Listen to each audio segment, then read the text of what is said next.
Conflict of Peanut. John from Lake Forest. We're calling you now.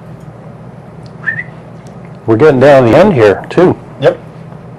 We got one or two more calls. Yeah, this may be the last call. Hello? Hello? Hello? Hey, John. Oh, hang on. I'm sorry, I have to go discipline a bird. Okay.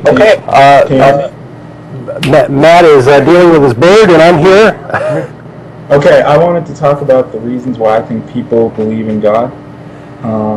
And I believe in God myself, but I think that oftentimes you'll hear atheists say that people believe because they want something out of religion, whether they want to go somewhere after they die, or whether they, something like that. But I think if you look at,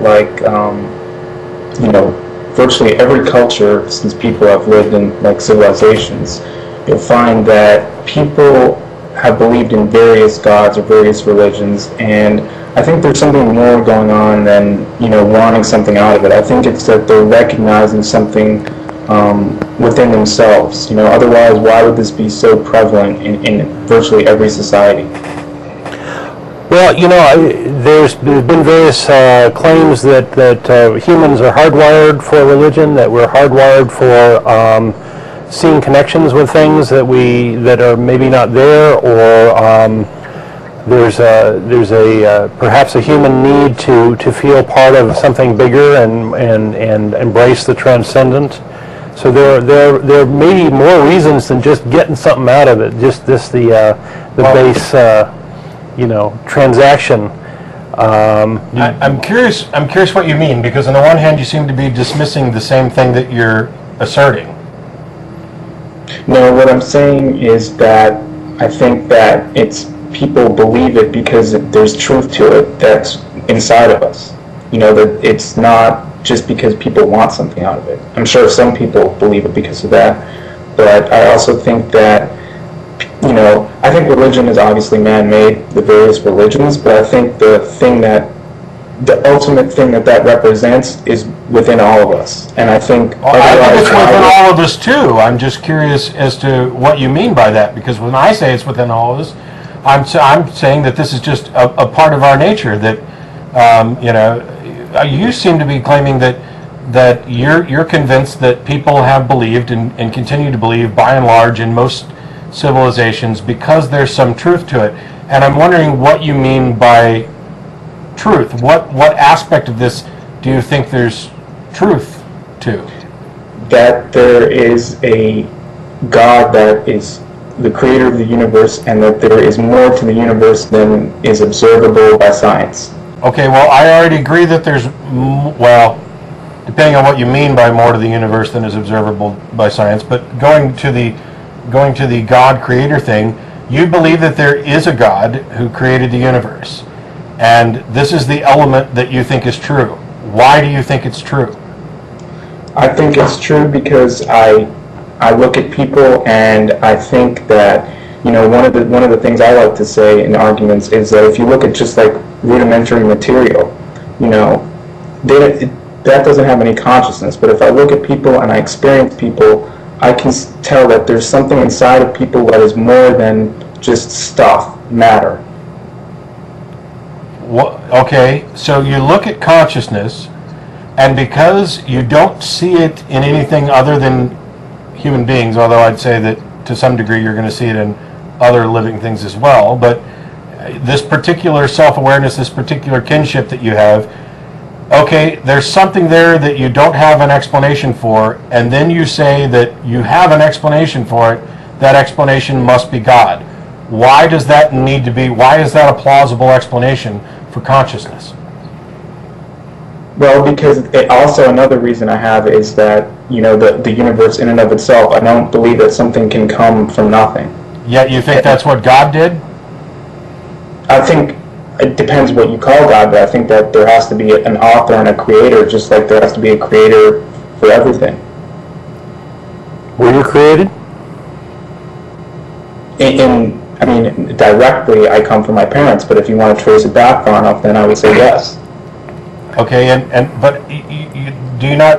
I apologize in advance, but Do you not realize that this is just a big argument from ignorance? That I can't think of any other way that this could have happened, so it must have been a God. That has to be, I'm sorry, and it's not just you, this is most common, that has to be one of the most arrogant things I've ever heard. That you have surveyed the landscape, and because you can come up with no better answer than there must be this magic transcendent being who did all this, that therefore it is true. Well, no, I'm not applying any attributes to it. I'm not saying it's a specific. You are applying attributes to it. I'm just saying that there has to be a for all these things that exist in the world. There has to be a creator. That I don't see that as an outlandish claim. There has to be an explanation for everything. But when you say creator, and when you start talking about God, you are assigning attributes. You are asserting an explanation. And with that explanation comes specific characteristics. I mean, I don't know what your particular view of what God is. I would say you could. I mean, I consider my own personal spirituality, but I would say you could classify it as most like a deist type of view. Okay, so you're going a more deistic route where there was some kind of first cause God who doesn't intervene in daily events. Right, but just because he doesn't intervene doesn't mean that he doesn't care or that there isn't a purpose to things. You're right, but it also doesn't mean that there is. And it doesn't mean that it does exist. You're basically... I don't understand how... So in your point of view, there's really no objective truth to anything. I'm sorry, just hang on the line because we only have 30 seconds till we have to close out the show. And I'll talk to you on Skype for a second more after the show, or you can call back next week either way. Thanks to everybody who tuned in over the internet. And Skype, thanks Don for coming in and making your way to the studio. Thanks Max for flying around the room for us. And we'll see some of you at Pluckers at Lake Creek Mall and the rest of you next week. Take care.